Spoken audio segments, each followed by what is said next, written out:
जैसे ही हमारा हीरो लड़ाई के लिए स्केलेटन किंग को समन करता है, उसी पल लेवल 75 के थंडर ईगल्स का एक झुंड तेज चीखते हुए हमारे हीरो की तरफ उड़ता हुआ आने लगता है।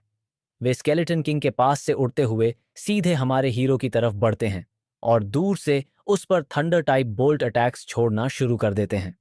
बहुत सारे थंडर अटैक्स तेज रफ्तार से आगे बढ़ते हुए हमारे हीरो के शरीर से टकराते हैं। लेकिन हैरानी की बात यह होती है कि जो भी हमला उसके शरीर से टकराता है, वह बिना कोई नुकसान पहुंचाए अलग अलग दिशाओं से उसके शरीर के आर पार निकल जाता है। जैसे ही लगातार थंडर अटैक्स उसके शरीर पर पड़ते रहते हैं, उसके पास इलेक्ट्रिक एलिमेंट इम्यूनिटी के नोटिफिकेशंस दिखाई देने लगते हैं। हर बार जब थंडर अटैक उसके शरीर पर लगता है, तब लगभग 6 से 7 नोटिफिकेशंस बार बार दिखाई देने लगते हैं। यह नोटिफिकेशंस लगातार आते ही रहते हैं। इतने सारे थंडर ईगल्स को अपने रास्ते में रुकावट बनते देखकर हमारा हीरो चिढ़ जाता है और गुस्से में कहता है, ये सब कितना परेशान करने वाला है। गुस्से में वह तुरंत बोन स्पीयर्स समन करता है और उन्हें थंडर ईगल्स की तरफ फेंकना शुरू कर देता है। हमारा हीरो उनकी तरफ बहुत बड़ी संख्या में बोन स्पीयर्स फेंकता है और सभी बोन स्पीयर्स थंडर ईगल्स के शरीर को आर पार चीरते हुए उन्हें पूरी तरह नष्ट कर देते हैं और आगे बढ़ते रहते हैं। दूसरी तरफ स्केलेटन किंग सीधे थंडर ट्री किंग पर एलिमेंटल राइट अटैक लॉन्च कर देता है। एक शक्तिशाली एनर्जी अटैक सीधा थंडर ट्री किंग की तरफ छोड़ दिया जाता है और जबरदस्त गति से उसकी तरफ बढ़ने लगता है। थंडर ट्री किंग, जिसका ध्यान उस समय स्केलेटन किंग पर नहीं था, अचानक आने वाले इस हमले को महसूस कर लेता है और तुरंत स्केलेटन किंग के एलिमेंटल राइट की तरफ एक शक्तिशाली थंडर टाइप अटैक छोड़ देता है। दोनों अटैक्स आपस में टकराते हैं और थंडर ट्री किंग द्वारा छोड़ी गई लाइटनिंग पावर पूरे इलाके में फैल जाती है, जिससे आसपास की हर चीज प्रभावित होने लगती है। पूरा क्षेत्र थंडर से भर जाता है, यहाँ तक कि हमारे हीरो के शरीर पर भी लगातार लाइटनिंग गिरती रहती है और उसी समय उसे लगातार इलेक्ट्रिक एलिमेंट इम्यूनिटी के नोटिफिकेशंस मिलते रहते हैं। अपने शरीर पर गिरती इस लाइटनिंग को महसूस करते हुए हमारा हीरो कहता है, ये लाइटनिंग, अगर टीम में लेवल 80 से ऊपर का हीलर ना हो तो इसे सहना बिल्कुल भी मुमकिन नहीं है। शायद इसी वजह से इस जगह को विंड थंडर कॉन्टिनेंट कहा जाता है। उधर इस थंडर अटैक से पैदा हुए हंगामे की वजह से आसपास मौजूद सभी थंडर ट्रीज जाग जाते हैं और तेजी से हमारे हीरो की तरफ बढ़ने लगते हैं। ये सभी thunder tree guardians enhanced elite monsters हैं और इनका लेवल 85 है। इनकी स्ट्रेंथ 7 लाख है, एजिलिटी और स्पिरिट दोनों 5 लाख हैं और कॉन्स्टिट्यूशन 10 लाख है। इनके स्किल्स हैं lightning absorption, sea of lightning और रूट एंटैंगलमेंट। स्केलेटन किंग को देखते ही वे सभी एक साथ आगे बढ़ते हैं और एक ही समय पर रूट एंटैंगलमेंट स्किल का इस्तेमाल करते हैं। विशाल जड़ें तेजी से स्केलेटन किंग की तरफ बढ़ने लगती हैं। दूर से यह सब देखते हुए हमारा हीरो तुरंत स्ट्रॉन्ग सोल्जर एबिलिटी का इस्तेमाल करता है और कहता है, अगर स्केलेटन किंग को स्ट्रॉन्ग सोल्जर से एम्पावर कर दिया जाए तो यह इन्हें तुरंत मार सकता है।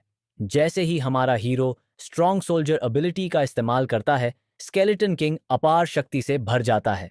अपनी तलवार उठाकर वह उसकी तरफ आती हुई जड़ों को काटना शुरू कर देता है।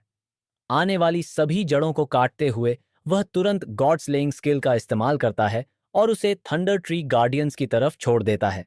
वह स्लैश अटैक आगे बढ़ता है और सामने खड़े गार्डियन ट्रीज को बीच से काटते हुए पूरी तरह नष्ट कर देता है। अब लड़ाई बेहद खतरनाक हो जाती है। पूरा इलाका ठंडर से भरा हुआ है और हर जगह ताकतवर लाइटनिंग गिर रही है। स्केलेटन किंग सामने आने वाले गार्डियन ट्री मॉन्स्टर्स को एक एक करके खत्म करता जा रहा है, लेकिन बाकी गार्डियन ट्री मॉन्स्टर्स उसे रोकने के लिए लगातार थंडर अटैक्स छोड़ते रहते हैं।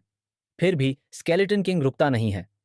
वह लगातार आगे बढ़ता रहता है और अपनी तलवार से सामने आने वाले हर गार्डियन ट्री मॉन्स्टर को काटकर खत्म करता जाता है। सभी गार्डियन ट्री मॉन्स्टर्स मिलकर स्केलेटन किंग को आगे बढ़ने से रोकने की कोशिश कर रहे हैं। इसी बीच हमारा हीरो, जो अभी भी लगातार लाइटनिंग से प्रभावित हो रहा है, यह सब देखते हुए कहता है, अभी भी नहीं बढ़ रहे तो फिर मुझे ही तुम्हारी मदद करनी पड़ेगी।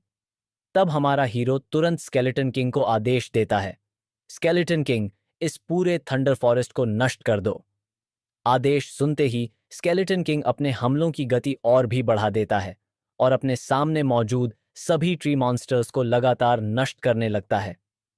उसी समय हमारे हीरो की नजर पड़ती है कि बहुत सारे ट्री मॉन्स्टर्स की लाशें एक ही जगह पर इकट्ठा हो गई हैं। यह देखकर वह तुरंत अपना हाथ उठाता है और कॉर्प्स एक्सप्लोजन इस्तेमाल करने की तैयारी करता है। बिना किसी देरी के वह कॉर्प्स एक्सप्लोजन स्किल को एक्टिवेट कर देता है। जैसे ही कॉर्प्स एक्सप्लोजन स्किल एक्टिवेट होती है, पूरे इलाके में धमाके होने लगते हैं। चारों तरफ एक के बाद एक जोरदार एक्सप्लोजन्स होने लगते हैं। जो मॉन्स्टर्स अभी भी जिंदा थे और थोड़े घायल थे, वे भी इन एक्सप्लोजन्स में फंस जाते हैं और धीरे धीरे नष्ट होने लगते हैं। पूरा जंगल इन धमाकों की आग में घिर जाता है और एक साथ नष्ट भी होने लगता है और जलने भी लगता है। यह दृश्य देखकर हमारा हीरो मुस्कुराता है और कहता है, यह पूरा थंडर फॉरेस्ट इस स्किल के लिए बिल्कुल परफेक्ट है और इससे मुझे बहुत ज्यादा एक्सपीरियंस भी मिलेगा। कॉप्स एक्सप्लोजन के धमाके सभी गार्डियन ट्री मॉन्स्टर्स को नष्ट करते हुए थंडर ट्री किंग के पास तक पहुंच जाते हैं। जैसे ही thunder tree king in explosions की चपेट में आता है, वह जोर से दहाड़ता है और पूरे इलाके में शक्तिशाली लाइटनिंग छोड़ देता है। साथ ही अपनी विशाल जड़ों को आगे भेजकर एक्सप्लोजन्स को रोकने की कोशिश करता है। उसी समय थंडर ट्री किंग के स्टैट्स हमारे हीरो के सामने दिखाई देने लगते हैं। थंडर ट्री किंग एक वर्ल्ड लेवल बॉस लेवल 89 का है। उसकी स्ट्रेंथ 12 लाख है, उसकी एजिलिटी 10 लाख है, उसकी स्पिरिट 12 लाख है और उसकी कॉन्स्टिट्यूशन 20 लाख है। उसके स्किल्स हैं लाइटनिंग इम्यूनिटी, थंडर स्ट्राइक और root entanglement. Thunder tree king हमारे हीरो की तरफ देखता है और अपने माथे से एक पतली लाइटनिंग की किरण उसकी तरफ छोड़ता है। हमारा हीरो उस लाइटनिंग से बच जाता है और धीरे से बड़बड़ाता है, इसे अभी तक समझ नहीं आया कि लाइटनिंग का मुझ पर कोई असर नहीं होता। लेकिन तभी थंडर ट्री किंग के माथे से छोड़ी गई वह पतली लाइटनिंग अचानक सीधे हमारे हीरो के माथे पर आकर गिरती है। जैसे ही वह टकराती है, उसके पूरे शरीर में एक जबरदस्त झटका फैल जाता है। यह हमला सीधे उसके स्पिरिचुअल वर्ल्ड के अंदर मौजूद उसकी सोल को निशाना बनाता है। वह अपने स्पिरिचुअल वर्ल्ड के अंदर एक भयानक कंपन महसूस करता है। अपना सिर पकड़ते हुए और तेज सांस लेते हुए वह कहता है, यह ठीक नहीं है। वह लाइटनिंग असल में एक सोल अटैक था। एक बार फिर हमारे हीरो के स्पिरिचुअल वर्ल्ड के अंदर लाइटनिंग बनने लगती है और उसकी सोल पर हमला करने के लिए उसकी तरफ बढ़ने लगती है। लेकिन ठीक उसी समय उसके स्पिरिचुअल वर्ल्ड के अंदर मौजूद ड्रैगन सोल क्रिस्टल एक्टिवेट हो जाता है और चमकने लगता है। वह थंडर ट्री किंग की लाइटनिंग को अब्जॉर्ब कर लेता है और उसकी सोल को नुकसान होने से बचा लेता है। यह देखकर हमारा हीरो हल्की मुस्कान के साथ कहता है, मुझे उम्मीद नहीं थी कि ड्रैगन सोल क्रिस्टल में सोल को बचाने की क्षमता भी होगी। मैं थोड़ा ज्यादा ही लापरवाह हो गया था।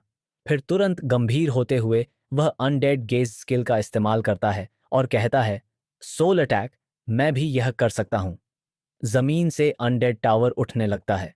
उसके दरवाजे खुलते हैं और अंदर से एक विशाल आंख बाहर आती है।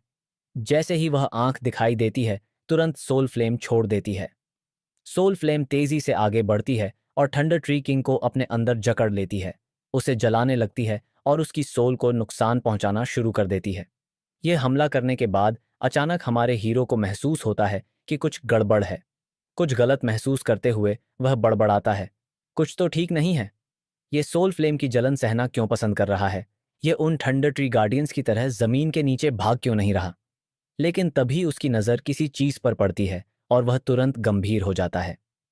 आसमान से एक बार फिर पूरे इलाके में शक्तिशाली थंडर गिरने लगता है। सारी लाइटनिंग इकट्ठी होकर थंडर ट्री किंग की तरफ आने लगती है। थंडर ट्री किंग, जो अभी तक सोल अटैक से जूझ रहा था, अचानक फिर से सामान्य हो जाता है। वह हमारे हीरो की तरफ देखता है, गुर्राता है और अपनी जड़ों को जमीन के अंदर गहराई तक घुसा देता है और लगातार खोदने लगता है।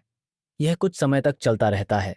फिर उस जगह से जहां थंडर ट्री किंग की जड़ें जमीन को तोड़ रही होती हैं, एक गहरी डार्क पर्पल एनर्जी बाहर निकलने लगती है।